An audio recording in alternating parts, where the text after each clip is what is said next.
Fascist তো জামায়াত তৈরি করছে, তারা আজকে জোর করে গায়ের জোরে মব ভায়োলেন্স তৈরি করছে যে পিআর দিতেই হবে, এমন মন্তব্য করেছেন বিএনপির মহাসচিব মির্জা ফখরুল ইসলাম আলমগীর।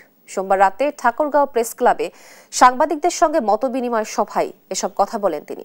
মির্জা ফখরুল বলেন, জামায়াত আজকে পিআর নিয়ে চাপ সৃষ্টি করছে সরকারের ওপর, কিন্তু দেশের মানুষ পিআর বোঝে না।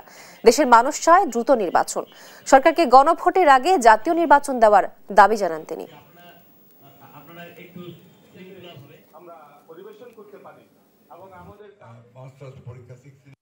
ফ্যাসিস্ট তারা করছেন, তারা আজকে জোর করে গায়ের জোরে একটা মব ভায়োলেন্স তৈরি করতে চাচ্ছেন যে পিআর দিতেই হবে, তা না হলে নির্বাচন হবে না। এবং 10 তারিখের মধ্যে 3 তারিখের মধ্যে বিভিন্ন তারিখও দিয়েছিলেন, একটাও তারা করতে পারেননি। আমি আজকে কালকে মিডিয়া আমি অনেকগুলো জনসভা করেছি, কোথাও আমাদের জনগণ পিআর বোঝেই না। আমার বিশ্বাস যে আমরা যারা শিক্ষিত লোক আছি তারাও অনেকে ঠিক মতো বুঝি না।